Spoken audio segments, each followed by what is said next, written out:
Hello भाई, आ जाओ भाई। कैसे हो सब लोग भाई? नमस्ते, केम छो, सत श्री अकाल, अस्सलाम वालेकुम, केम हो कैसा क्या है? राम राम गाइस, कैसे हो सब? आई होप सब बढ़िया होगे, ठीक है। और मस्त कर रहे होगे, नहीं कर रहे होगे तो चिल मत करो, तो टेंशन मत लो, ज्यादा स्ट्रेस मत लो, सब होगा, बढ़िया होगा जिंदगी में। जो लिखा है वो तो आफ्टर ऑल होना ही है, तो सोचिए कुछ होगा नहीं, ठीक है। तो we are back with another video. All मैंने ट्राई किया, मेरे बाजू वाले घर में ना काम चल रहा है, तो उधर वो ठोका की हो रही थी। मैंने पहले वीडियो स्टार्ट करी, उन्होंने तभी काम स्टार्ट कर दिया, तो 5 मिनट की वीडियो, उसमें पूरा ठक ठक ठक ठक। मैंने कहा छोड़ो भाई, क्या अब मैं पूरा एआई से वो करूंगा, उसमें बहुत टाइम लगता है, ठीक है। इससे बढ़िया मैं रोक ही ले रहा हूँ, थोड़ी देर में बना लूंगा, थोड़ा शांति मिली है तो वीडियो बनाते हैं फटफट से, ठीक है। So we are back with another video. हम लोग आईडी पढ़ रहे थे, आईडी में हम लोगों ने एनवायरमेंट एंड सस्टेनेबल डेवलपमेंट पिया कह रहा हूँ, ठीक है, मैं पानी पी रहा हूँ, पढ़ा हम लोगों ने, ठीक है। सो अभी लास्ट चैप्टर बचा है, बेसिकली 3 यूनिट थी इस चैप्टर में। पहले में हम लोगों ने इंडिया के बारे में पढ़ा कि वो बेसिकली इंडिपेंडेंस से पहले और बाद में कैसी थी। उसके बाद सेकंड यूनिट में हमने बहुत सारी प्रॉब्लम्स के बारे में पढ़ा, ह्यूमन कैपिटल फॉर्मेशन वगैरह में क्या प्रॉब्लम्स आती है, रूरल डेवलपमेंट में क्या प्रॉब्लम्स आ रही है, एनवायरमेंट में क्या प्रॉब्लम्स आ रही है, और भी चीजें एम्प्लॉयमेंट वगैरह के बारे में भी पढ़ी हमने, ठीक है। अब this is the last chapter. इसमें हम लोग कंपेयर कर रहे हैं बेसिकली इंडिया को अपने दो नेबर्स के साथ। दो नेबर्स है हमारे, चाइना एंड पाकिस्तान, ठीक है। चाइना जो हमसे बहुत आगे है एंड पाकिस्तान जो हमसे बहुत पीछे है, ठीक है। तो इसको इस चैप्टर से 2-3 वीडियो लेगा चैप्टर, वो तो चलेगा, ठीक है। बट इस वीडियो को एज अ इंट्रोडक्शन वीडियो समझना, क्योंकि इसमें बेसिकली ये बता रहे हैं कि इंडिया, चाइना और पाकिस्तान ने क्या स्ट्रेटेजीज और क्या पाथ बेसिकली फॉलो करे थे आफ्टर इंडिपेंडेंस, जिससे उनको ग्रोथ मिली, ठीक है। पहले में देखा जाए तो चाइना तो वैसे बहुत आगे निकल गया था, ठीक है। आगे बहुत सारी चीजें पढ़ेंगे, चाइना की पॉलिसी, जैसे वन साइड पॉलिसी वगैरह बहुत फेमस हुई थी, आपको सब बताएंगे, ठीक है। पढ़ेंगे, सब पढ़ेंगे। तो सबसे पहले तो path of development of India, ठीक है। इंडिया ने सबसे पहले क्या चुना, आपको पता है, इंडिया ने जैसे इंडिपेंडेंस हुआ हमारा 15 अगस्त 1947 को, तो उसके बाद हम लोगों ने इंडिपेंडेंस के बाद एक मिक्स्ड इकोनॉमिक सिस्टम को अडॉप्ट किया, जिसमें हमने कहा ना ही हम प्राइवेट सेक्टर को यूज करेंगे, क्योंकि प्राइवेट सेक्टर के अपने बहुत सारे नुकसान है, क्योंकि वो ऐसी चीजें बनाएंगे जो बहुत महंगी होगी। फिर ना ही हम पूरा कंप्लीटली पब्लिक सेक्टर को यूज करेंगे, क्योंकि आपको पता है पब्लिक सेक्टर वगैरह में करप्शन बहुत है। तो इंडिया ने क्या डिसाइड किया कि मिक्स्ड इकोनॉमिक सिस्टम अडॉप्ट करते हैं, जिसमें प्राइवेट के भी बेनिफिट्स यूज हो जाएंगे और बेसिकली पब्लिक के भी बेनिफिट्स यूज हो जाएंगे, ठीक है। उसके बाद हमारे मेजर कोर एलिमेंट्स क्या थे पाथ के, बेसिकली ग्रोथ के, वो थे 5 ईयर प्लान्स। हमने बहुत सारे 5 ईयर प्लान्स लाए, जैसे कि हम लोगों ने एग्रीकल्चर के लिए 5 ईयर प्लान्स लाए। पहले मैं चेक कर लूं, वीडियो चल रही है, क्योंकि मैं चाहता नहीं फिर रुके वीडियो, यस, ठीक है। तो 5 ईयर प्लान्स बहुत सारे लाए हम लोगों ने। बेसिकली तुम्हें पता है एक अपना आईपीआर आया था, इंडस्ट्रियल पॉलिसी रिजोल्यूशन, उसमें हमने बहुत सारी चीजें करी थी। उसमें हमने इंडस्ट्रीज को मेन रोल, लीडिंग रोल थमा दिया था, क्योंकि हमें पता था, क्योंकि जो प्राइवेट सेक्टर है उस पर एक तो इतना पैसा है नहीं, अगर पैसा है भी तो वो लोग इन्वेस्ट नहीं करना चाहते मार्केट में, क्योंकि जो मार्केट था इंडिया का उस समय बहुत छोटा था, उन लोगों के लिए कोई ऐसा कोई मेजर इंसेंटिव या कोई फायदा नहीं होता वहां पे इन्वेस्ट करके, ठीक है। तो हम लोगों ने लीडिंग रोल बेसिकली, और हमको एक इक्विटी वाला अपना फैक्टर भी पूरा करना था, अगर तुम लोग को याद हो, ठीक है। तो हम लोगों ने मेजर रोल, मतलब लीडिंग रोल हमने पब्लिक सेक्टर को दे दिया था अपना, ठीक है। इनिशियली देखो, ठीक है, हमने पब्लिक सेक्टर को दे दिया था इंजन ऑफ ग्रोथ के लिए, ठीक है, अपना बेसिकली। बट हमें देखा जाए तो स्टार्टिंग में तो हम लोग को देखा कि बहुत सारे बेनिफिट्स आ रहे हैं, कि भाई हमारी इंडस्ट्रीज भी डाइवर्सिफाई होती जा रही है, और जो हमारा बेसिकली एग्रीकल्चर में जो भी दिक्कत थी उस समय ग्रीन रेवोल्यूशन आया, उससे सब कुछ बढ़िया हो गया, ठीक है। इनिशियली तो सब अच्छा लगा हम लोगों की, शॉर्ट रन में जो पॉजिटिव इंपैक्ट आया बहुत तगड़े थे। बट लॉन्ग रन में देखा जाए तो बहुत सारे कंसर्न्स आए, जैसे कि हमारा जो पब्लिक डेब्ट था वो बढ़ता चला गया, हम लोग लोन ले रहे थे बहुत ज्यादा, क्योंकि हम लोग ना बहुत सारे, मतलब हम लोगों ने एक तो इंपोर्ट सब्सिट्यूशन वगैरह लाना चालू कर दिया था, तो हम लोग का एक्सपोर्ट हो नहीं रहा था, तो हम उतना पैसा था नहीं, तो हम लोग लोन बहुत ले रहे थे, ठीक है। तो लोन की साइकिल बनती चली गई, हमारे जो फॉरेक्स रिजर्व थे ऐसे ऐसे खत्म होते चलेगा, तुम्हें याद होगा, ठीक है। और हमारी जो पीएसयूज थी, पब्लिक सेक्टर अंडरटेकिंग, तुम्हें पता है जहां भी सरकार काम करती है वहां करप्शन होता है, प्रिफरेज होता है, लीकेज होता है। सरकार कभी भी भाई फर्स्ट टाइम काम कर ही नहीं सकती, क्योंकि सरकार को करना ही नहीं है काम, क्योंकि उनके बेनिफिट के लिए है नहीं वो, ठीक है। अरे भाई एक ऐसा इंसान है, हम बहुत ही कम देखे जाएंगे जो अपने से ज्यादा अपनी कंट्री को वो करेंगे, ठीक है। हम लोग भी, अगर तुम लोग को भी कोई ऐसा कह दे कि भाई तुम लोग को अपनी फैमिली और कंट्री चूज, फैमिली चूज करना है, कंट्री चूज करोगे, तो तुम फैमिली चूज करोगे, ठीक है। अब वो आर्मी वाले लोग होते हैं लोग, वो लोग अपना ऑल ऑब्वियसली अपनी नेशन को हमेशा चूज करते हैं, एंड दे आर रिस्पेक्टेबल, ठीक है। But I don't think so government is respectable, सारी को नहीं कह रहा, जो भी ऐसा काम करते हैं, क्योंकि यार बहुत ज्यादा पिलफरेज है भाई, पैसे दे दो सब काम हो जाएगा, ठीक है। मैं पर्सनली एक केस बताता, बट मैंने छोड़ो यहाँ पे नहीं बताएंगे इस प्लेटफॉर्म पर, बट ठीक है, ठीक है। तो वही है, मैं किसी को बुरा नहीं बोल रहा, ऑफकोर्स उन लोग को अपना घर चलाना है, उनकी कोई गलती नहीं है, बट ठीक है, मैं वैसे कह रहा हूँ। बट जहाँ भी सरकारी काम होता है, या तो बहुत धीरे होता है, या होता है तो फिर उसमें बहुत सारा करप्शन वगैरह होता है, तो काम अच्छे से हो नहीं पाता है, ठीक है। तो उसकी वजह से बहुत सारे लॉसेस वगैरह होने लगे थे, ठीक है। उसके बाद हमारा भैया रीचिंग थ्रेशोल्ड, मतलब एक तरफ आ गया कि हम लोग बेसिकली जैसे सूली पर लटक चुके थे, हमारे जो फॉरेक्स रिजर्व थे वो बिल्कुल खत्म हो गए थे, और हम लोग को क्या था, हम लोगों को सिर्फ इतना फॉरेन एक्सचेंज पड़ा था कि हम लोग सिर्फ एक हफ्ते का बिल पे कर सकते हैं। तो उस टाइम पे हम मजबूर हो गए, हम लोग को आईएमएफ और वर्ल्ड बैंक के पास जाना पड़ा लोन लेने के लिए। उन्होंने कहा लोन तो हम देंगे, बट एक ही शर्त पे देंगे कि आप एनईपी पॉलिसीज को लागू करोगे, liberalisation, privatisation and globalisation, new economic policies जो है, ठीक है। तो बेसिकली प्लानिंग, करंट सिनेरियो में क्या चल रहा है हमारा, ये मैंने बता दिया कि हम लोग लटक चुके थे बिल्कुल, इसलिए क्या हुआ। वैसे करंट में अभी देखा जाए तो प्लानिंग कमीशन जो पहले प्लान बनाती थी उसको हमने रिप्लेस कर दिया नीति आयोग के साथ, ठीक है। और फिर उसके बाद देखा जाए तो we are now focusing on NEP policies, क्योंकि वो हम लोग को मैंडेटरी फॉलो करनी थी, हम लोगों से एक रिटर्न साइन करवाया गया था, ठीक है। देन आ जाता है path of development of China. भाई चाइना ने ऐसा क्या किया, जो चाइना बहुत आगे निकल गई, ठीक है। चाइना ने पता क्या किया, चाइना ने ना अपनी इंडस्ट्रियल बेस पर फोकस किया, ठीक है। हम लोग जैसे एग्रीकल्चर में बहुत आगे निकल गया, बट एग्रीकल्चर में भाई इतनी पॉपुलेशन से हमारा हुआ गया, बेनिफिट तो कुछ हुआ नहीं। देखो एग्रीकल्चर एक ये साइन है कि हमारी जो कंट्री है वो बहुत बैकवर्ड है, ठीक है। जो भी मेजर जो बेसिकली अच्छी बेसिकली डेवलप्ड नेशंस होते हैं ना, वो लोग एग्रीकल्चर या फिर बेसिकली टर्शियरी सेक्टर पर बहुत आगे होते हैं, प्राइमरी में थोड़े पीछे रहते हैं, ठीक है। तो वही चाइना ने फोकस क्या किया, चाइना ने अपने हर बैकयार्ड में इंडस्ट्रीज वगैरह बनाई। चलो आगे बताते हैं, ठीक है। तो China basically establishment of people Republic of China, ठीक है। बेसिकली चाइना ऐसा मान सकते हो अपनी रिपब्लिक मतलब एक अलग से नेशन जब बना वो सोवियत, ठीक है। तो वो पीआरसी हुआ था 1949 में, पीपल्स रिपब्लिक ऑफ चाइना, ठीक है। दे अडॉप्टेड स्टेटिज्म और कमांड इकोनॉमी। जैसे यहाँ पे हमने मिक्स्ड इकोनॉमी करी, मतलब पब्लिक और प्राइवेट सेक्टर का रोल है इसमें, हमने एकदम स्टेटिज्म मतलब जो भी रोल है वो सब बेसिकली मिलिट्री ऑफिशियल्स वगैरह जो भी हेड्स होते हैं उनके हाथ में दे दी गई पावर कि भैया आप मारो इनकी जैसे मारनी है, बट कंट्री को ग्रोथ करा के दिखाओ। भाई ये देखा जाए तो वैसे बुरा है कि वो डेमोक्रेसी नहीं मिली किसी को भी, बट इवेंचुअली इकोनॉमी ग्रोथ करी है और बहुत बेनिफिट्स है, ठीक है। वहाँ पे लोग डिसिप्लिन है, यहाँ पे लोग बिकार है। तुम देख रहे हो भाई क्या कर रहे हैं इंडिया के लोग तो बहुत सारे, ठीक है। हम भी यही कर रहे हैं वैसे तो, ठीक है। डिसिप्लिन कहाँ है लोग इधर के, ठीक है। डेमोक्रेसी देखिए क्या कर लिया तुम लोगों ने, कुछ भी नहीं कर पाए ना लोग। कुछ जब लोग बिकार हो ना तो भाई तुम कुछ भी कर लो, उनके लिए कुछ नहीं कर सकते, ठीक है। अगर उसमें दिमाग चल रहा है कि तुमको इतने सारे बेनिफिट मिल रहे हैं फिर भी तुम उन्हें अक्रू नहीं कर पा रहे हो तो कोई फायदा नहीं है। यहाँ पे उनके पास कितने कम बेनिफिट थे फिर भी इकोनॉमी कितना ग्रोथ होकर दिखाई, कितना डिसिप्लिन करके चलाया इकोनॉमी को, और कितना ग्रोथ मतलब कितनी ज्यादा आगे निकल गई, तुम्हें पता है चाइना, ठीक है। हमसे, ठीक है। अब उन लोगों ने, हम लोग जैसे पॉपुलेशन पर फोकस कर रहे हैं, खुश होते हैं कि हमारी सबसे ज्यादा पॉपुलेशन, क्या कर रहे हो उस पॉपुलेशन का कद्दू को जो काट रहे हो, पॉपुलेशन कर क्या रही है तुम्हारा भाई, ठीक है।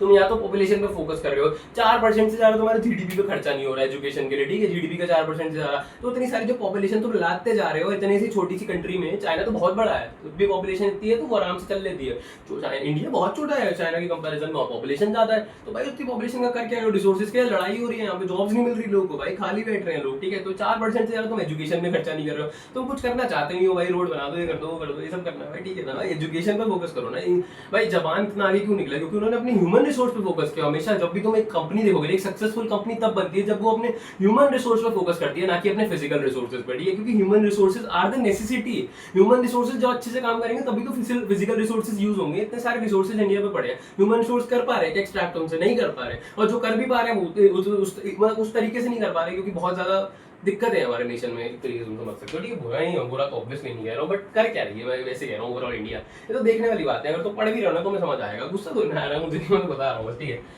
हाँ, इन्होंने स्टेटिज्म और कमांड इकोनॉमी रखी, मतलब इन्होंने सब कुछ टाइट रखा, सब कुछ स्टेट के हाथ में था, ठीक है। सब कुछ ये रूल करेंगे वही, उस हिसाब से सब कुछ होगा, ठीक है। तो बेसिकली 1978 में ये 1978 से कंपैरिजन क्यों करते हैं, क्योंकि जो हमारी बेसिकली जैसे यहाँ पॉलिसीज बेसिकली अपना न्यू इकोनॉमिक पॉलिसीज वगैरह आई हैं, यहाँ पे जो भी हुआ वो 1991 में हुआ था, ठीक है। यहाँ पे जो भी अपना हुआ वो सब 1978 से चालू हो गया था इन लोगों ने, और यहाँ पे हम लोग जो अपनी पॉलिसीज लाए वो हम लोग ना अपने दबाव से लाए थे आईएमएफ और वर्ल्ड बैंक के चक्कर में, ठीक है। बट इन्होंने खुद से अपनी चीजें, खुद से अपनी पॉलिसीज वगैरह अप्लाई करी थी, खुद से अपना नए नए चीजें, नए नए रूल्स लाए थे, ठीक है। तो 1978 के बाद वो सब हुआ था। 1978 से पहले क्या हुआ था, ठीक है। तो उस समय भैया हमारे चाइना के बहुत बड़े लीडर थे, माओ जेडोंग करके, ठीक है। माओ जेडोंग शायद से ही नाम है, अगर मुझे अच्छे से याद है, क्योंकि मैं इनका नाम भूल जाता हूँ, बट मेरे को वैसे याद है माओ जेडोंग, यस, ठीक है। तो माओ जेडोंग भाई एक बहुत बड़े कम्युनिस्ट पार्टी के, चाइनीज कम्युनिस्ट पार्टी के हेड थे एक तरीके से, ठीक है। तो उन्होंने बहुत सारी चीजें की, ठीक है। एक तो सबसे पहले 1978 में, प्री 1978 में सबसे पहली चीज आई एक पॉलिसी ग्रेट लीप फॉरवर्ड, मतलब जीएलएफ कैंपेन आया हमारा 1958 में, ठीक है। ये कैंपेन क्या फोकस कर रहा था बेसिकली, इस कैंपेन के अकॉर्डिंग, ठीक है, सरकार ने क्या किया, कहा सब लोगों से कहा कि आप लोग क्या करो, ज्यादा से ज्यादा सब लोग ना अपने घर की बैकयार्ड में इंडस्ट्री खोलो। मतलब आपका घर है, ठीक है, बैकयार्ड आपका तो खाली पड़ा है, उसमें आप इंडस्ट्री लगाओ, चाहे छोटी इंडस्ट्री लगाओ, किसी भी चीज की इंडस्ट्री लगाओ, पर इंडस्ट्री लगाओ। ऐसे क्या हुआ, बहुत लोगों ने अपने बेसिकली घरों के पीछे इंडस्ट्री लगाई, इससे उनका इंडस्ट्रियल बेस बहुत स्ट्रॉन्ग होता चला गया, ठीक है। सेकेंडली उनसे कहा कि जो एग्रीकल्चर अलग अलग टुकड़ों में कर रहे हो ना, कि एक बंदा अलग एग्रीकल्चर कर रहा है, एक अलग कर रहा है खेती, ठीक है, तो उसमें बहुत ज्यादा एक्सपेंसेस यूज हो रहे हैं। तो बेसिकली सरकार ने क्या कहा, सरकार ने कहा कि आप लोग ना मिलजुल के काम करो, मतलब सारी जमीनें जोड़ लो, ठीक है। मतलब 4-5 लोगों को कहा कि आप एक कम्यून फॉर्म कर लो, मतलब एक ज्वाइन करके, मतलब कम्यून मतलब एक पार्टी तरीके की फॉर्म कर लो, और आप 5 से 6 लोग जो भी हैं आप मिलके काम करो, ठीक है। इससे क्या होगा, एक्सपेंसेस भी कम होंगे और जो आपका प्रोडक्शन होगा वो भी बढ़ जाएगा, ठीक है। तो आप बेसिकली कम्यून फॉर्म कर लो, कम्यून मतलब ग्रुप, ठीक है, ग्रुप में करो आप फार्मिंग, कलेक्टिव फार्मिंग करो बेसिकली, ठीक है। तो ये करने के बाद, और इसका ऐसा नहीं है रिजल्ट सक्सेसफुल नहीं था, इसका रिजल्ट भी सक्सेसफुल था, क्योंकि अप्रॉक्स कहोगे तो 26,000 कम्यून फॉर्म हो गए जो मिलजुल के खेती कर रहे थे। जो चाइना में हर चीज अप्लाई होती है वो लोग सिर्फ बोलते नहीं है, अप्लाई करके दिखाते हैं। अगर तुम देखोगे वन चाइल्ड पॉलिसी, वो सिर्फ बोलते नहीं थे, उन्होंने अप्लाई करके दिखाया है। यहाँ पे तुम बोल लो, वहां से कोई और चिल्ला देगा भाई यहाँ पे धर्म का उठ जाएगा कि भाई इधर से दिक्कत है, भाई क्या कर रहे हो तुम, रिलीजन से ऊपर पढ़ो ना भाई, ठीक है। तो भाई ह्यूमन है, ह्यूमन और रिलीजन बहुत फर्क है, ठीक है। तो फिर आ जाता है ग्रेट, ठीक है, जीएलएफ में क्या क्या किया उन्होंने कहा आप अपने बैकयार्ड में इंडस्ट्रीज फॉर्म करो। सेकेंडली बोला गया कि 1958 में आप अपना एग्रीकल्चर साथ में मिलजुल के करो, और बेसिकली अपना चाइना ने हाँ एक्सपोर्ट करना और इंपोर्ट करना भी बंद कर दिया था। तो इस टाइम उसके बाद क्या हुआ, बेसिकली ड्रॉट आया था, मतलब भुखमरी आई थी, बेसिकली खाना वाना खत्म हो गया था, फेमाइन आया था, ठीक है। तो उसके बाद अप्रॉक्स 30 मिलियन लोग मर गए थे, ठीक है। तो वो में बहुत दिक्कत आई थी, ठीक है। उसके बाद हमारा बेसिकली आया ग्रेट प्रोलिटेरियन कल्चरल रेवोल्यूशन 1965, ठीक है। ये माओ जेडोंग ने इनिशिएट किया था, ठीक है। तो माओ जेडोंग ना भाई बहुत एक हिटलर जैसी सोच वाला बंदा था, वो चाहता था कि मेरा राज हो यहाँ पे, और जो भी लोग पॉलिसी बेसिकली पॉलिसी वगैरह फॉलो करें ना, वो माओइज्म फॉलो करें। उनका मतलब माओ का टारगेट क्या था कि वो अपनी पॉलिसी फॉलो करवाए, जिसको वो बोलता था माओइज्म, ठीक है। माओइज्म, ठीक है, माओइज्म, ठीक है। माओइज्म मतलब बेसिकली माओ की एक तरीके की पॉलिसी थी। माओ कहता था कि हम लोग ना बेसिकली ट्रेडिशन से जुड़े रहे अपने, और ट्रेडिशन के बारे में सीखे। तो Maoism basically great proletarian cultural revolution में बेसिकली माओ क्या कहता था कि जो भी स्टूडेंट्स वगैरह होते थे और जो भी काम करते थे, ठीक है, उन लोगों को इंडस्ट्री के बेसिकली कंट्री के साइड में भेजता था, कंट्री साइड भेजता था। और वहाँ पे वो क्या करता था, रशियन से सोल्जर्स, मतलब रशियन से एक तरीके के प्रोफेसर वगैरह बुलवाता था, जो इन लोगों को काम करना सिखाते थे, ठीक है, बेसिकली स्टूडेंट्स को। और भी जो लोग सीखने जाते थे कंट्री साइड पे, रशियंस बेसिकली आते थे और वो उनको काम सिखाते थे, ठीक है। बाद में रशिया के साथ लड़ाई भी हो गई थी, तो उनको वो लोगों ने अपने बेसिकली प्रोफेशनल्स को विड्रॉ कर लिया। तो बट जब तक ये लोग बहुत सारा काम सीख चुके थे, ठीक है। इधर भी क्या लिखा है, during the period the students and professionals were sent to countryside to gain professional expertise. जो बेसिकली अपने रशियन से जो लोग आ रहे थे वो सिखा रहे थे रशिया से, ठीक है। तो देखो cultural revolution succeeded in combating then recessionary cycle in China. उस टाइम पे ना चाइना में जॉब नहीं मिल रही थी लोगों को, बहुत रिसेशन था, बहुत कम था, जॉब्स नहीं मिल पा रही थी, क्योंकि लोगों को काम नहीं आता था। तो फिर उस चीज़ में बहुत हेल्प करी रशिया से जो लोग आए, उन्होंने काम सिखाया, इससे लोगों को काम मिला, इससे बहुत हेल्प हुई चाइना की, ठीक है। फिर 1978 के बाद जब इन लोगों ने अपना बेसिकली रिफॉर्म्स वगैरह, इकोनॉमिक रिफॉर्म्स लाए लोग, ठीक है। जब इंडिया 1991 में आई, वो दबाव के साथ लाई थी, ठीक है। अभी मैं पाकिस्तान का भी बताऊंगा, वो भी लाया, बट उनको भी लाना पड़ गया मजबूरी में। जो चाइना लाई ना, वो खुद से लाई, उनको कोई मजबूरी नहीं थी, बट उनको खुद पता था कि क्या करना है अपने नेशन के लिए, जिससे नेशन अच्छा चले, ठीक है। तो सबसे पहला फेज था इकोनॉमिक रिफॉर्म्स का। जब सबसे पहला फेज आया तो इकोनॉमिक रिफॉर्म्स आए एग्रीकल्चर में, ठीक है। एग्रीकल्चर में आए सबसे पहले रिफॉर्म्स। इन लोगों ने क्या किया, इन लोगों ने कहा चलो ठीक है आप लोग कम्यून हटा दो। अब कम्यून उन लोगों ने क्या किया, जो भी कम्यून थे वो हटा दिए। उन लोगों ने क्या किया, लैंड को कहा कि अब ये लैंड सरकार की हो गई, सारी जमीन, जो भी पूरी जमीन है वो सरकार की हो गई। फिर सरकार ने क्या किया, थोड़ी थोड़ी जमीन सबको दे दी और सब लोग मिलकर खेती करते थे, ठीक है। लोग का कहता आप अपना जो भी पैसा आ रहा है रख लो, बस थोड़ा सा रेंट आपको सरकार को देना होता था, ठीक है। तो सरकार ने बेसिकली सारी जमीन अपने नाम कर ली, फिर उसको लोगों को एलोकेट कर दी, ठीक है। लोग उस पर काम करते थे, थोड़ा सा रेंट सरकार को देते थे और बाकी पैसा खुद रखते थे, ठीक है। तो ऐसे फर्स्ट फेज में एग्रीकल्चर में रिफॉर्म आया, ठीक है। सेकंड में इंडस्ट्रीज और फॉरेन ट्रेड में रिफॉर्म आया, ठीक है। इंडस्ट्रीज क्या, बेसिकली पहले तुम्हें पता है कि एक तरीके से कि कहा था कि आप लोग बैकयार्ड में करो इंडस्ट्रीज, ठीक है। और एक तरीके से जो भी इंडस्ट्रीज थी वो पब्लिक सेक्टर के हाथ में थी एक तरीके से, ठीक है। फिर बट चाइना ने क्या कह दिया कि आप लोग ना चलो ठीक है आप इंडस्ट्रीज खोलो, आपको जितना भी प्रोड्यूस करना है करो, ठीक है। तो उन्होंने कहा ठीक है आप जो करना है आप कर सकते हो, ठीक है। बट चाइना ने एक और पॉलिसी लाई अपना second phase of economic reforms में, एक था डुअल प्राइसिंग पॉलिसी, ठीक है। डुअल प्राइसिंग पॉलिसी, ठीक है। ये मैं बताता हूँ अभी क्या होती है, ठीक है। सबसे पहले तो चाइना, देखो ये चैप्टर इंटरेस्टिंग है, ढंग से पढ़ो, ठीक है। तो देखो सेकंड फेज में क्या है, देखो in the second phase reforms were initiated in the industrial sector, ठीक है। प्राइवेट सेक्टर एंटरप्राइजेस, मतलब जो प्राइवेट लोग थे वो अपनी इंडस्ट्रीज कर सकते थे, ठीक है, खोल सकते थे, but allowed to undertake production of goods, ठीक है। Were expose to competition from private sector, ठीक है। जो पब्लिक सेक्टर थी उनको प्राइवेट सेक्टर से कंपटीशन मिलने लग गया, इससे सब बेटर होते चलेगा, ठीक है। उसके बाद आया एक system of dual pricing was introduce, ठीक है। डुअल प्राइसिंग इंडस्ट्री इंट्रोड्यूस हुआ, तो उन्होंने क्या कहा, बेसिकली सरकार ने क्या कहा, जो भी फार्मिंग प्रोडक्ट्स है ना, फार्मिंग, तो जो फार्मिंग के प्रोडक्ट्स है, ठीक है, और जो इंडस्ट्रियल प्रोडक्ट्स हैं, ठीक है, इनकी जो सेल एंड परचेज होगी ना, उसका प्राइस सरकार डिसाइड करेगी, ठीक है। देखो नाम में ही है डुअल प्राइसिंग, मतलब दो चीजों के प्राइस, ठीक है। एक प्राइस आ गया, ठीक है, डुअल प्राइसिंग मतलब दो चीजों का प्राइस, ठीक है। एक आ गया फार्मिंग सेक्टर का जो भी प्रोड्यूस हो रहा है, एक इंडस्ट्रियल सेक्टर का जो भी प्रोड्यूस हो रहा है, ठीक है। तो इसका जो भी सेल एंड परचेज होगा ना, वो एक फिक्स्ड अमाउंट पे होगा। मतलब कि अगर सरकार ने कह दिया कि मान लो मैंने चावल उगाया, तो चावल आप 70 रुपए किलो में बेचोगे। अगर मैंने कह दिया, मेरे ऊपर नहीं है, सरकार जो बोलेगी उतने में मुझे बेचना पड़ेगा, ठीक है। तो जो भी फार्मिंग आउटपुट था और इंडस्ट्रियल आउटपुट था वो सरकार के हिसाब से बिकता था, ठीक है, ना कि हमारे हिसाब से, ठीक है। तो सरकार जितने रेट में कहेगी उतने में बिकेगा, ठीक है। तो एक प्राइसिंग ये हो गई। और दूसरा ये कि जो भी बचा हुआ, मतलब और भी जो भी चीजें बेचनी होती थी, वो आप अपने जो मार्केट में रेट है, जो बेसिकली अपना डिमांड एंड सप्लाई से आता है उसमें बेचो, ठीक है। डुअल प्राइसिंग मतलब एक जो गवर्नमेंट वाला रेट था वो आप भाई अपने हिसाब से गवर्नमेंट बेचेगी, ठीक है। मतलब जो गवर्नमेंट का प्राइस था उस पर बेचेगी, ठीक है। जो भी बेसिकली फार्मिंग और इंडस्ट्रियल के जो आउटपुट्स थे वो सब सेल एंड परचेज उसका होगा, जो गवर्नमेंट के द्वारा प्राइस सेट किया जाएगा। और दूसरा जो बची हुई चीजें हैं उसका बेसिकली सेल एंड परचेज होगा, बेसिकली अपना वही डिमांड एंड सप्लाई में जो भी प्राइस डिसाइड होगा उसके हिसाब से, ठीक है। ये आया सेकंड फेज में। ऑल्सो सेकंड फेज में बेसिकली चाइना ने बहुत सारे अपने स्पेशल इकोनॉमिक जोन्स भी सेट करने लग गई, जहाँ पे बेसिकली बेनिफिट्स मिलते थे लोगों को अगर वो इंडस्ट्री सेट करते थे। तो वहाँ पे क्या हुआ, बहुत सारा इन्वेस्टमेंट आने लग गया बाहर से, ठीक है, फॉरेन से। इससे इन्वेस्टमेंट भी आया, फॉरेन डायरेक्ट इन्वेस्टमेंट आया, फॉरेन इंस्टीट्यूशनल इन्वेस्टमेंट आया डायरेक्टली चाइना को, जिससे चाइना की बहुत हेल्प हुई। अब फॉरेन डायरेक्ट इन्वेस्टमेंट क्या होता है, इंस्टीट्यूशनल इन्वेस्टमेंट क्या होता है, वो मैंने तुम्हें पहले भी पढ़ा रखा है, पहले की वीडियोस देखो, तुम जानते हो, ठीक है। नहीं, अगर तुमने मेरी पहले से वीडियोस नहीं देखी है तो मैं फिर भी देखो यहाँ पे लिखा होगा तो मैं थोड़ा सा बता देता हूँ। इतना ज्यादा लिखा नहीं है, ठीक है, इधर बस ये लिखा है कि अट्रैक्ट फॉरेन इन्वेस्टर्स। मैं बता देता हूँ, फॉरेन डायरेक्ट इन्वेस्टमेंट होता है कि मतलब आपने डायरेक्टली इन्वेस्ट कर दिया कोई प्रॉपर्टी में। इंस्टीट्यूशनल मतलब आपने कोई फ्रेंचाइज वगैरह खरीद ली, ठीक है। डायरेक्ट मतलब कोई आपने प्रॉपर्टी वगैरह खरीद ली, इंस्टीट्यूशन मतलब आपने कोई फ्रेंचाइज वगैरह खरीद ली, ठीक है। वो इनडायरेक्ट होता है एक तरीके से, ठीक है।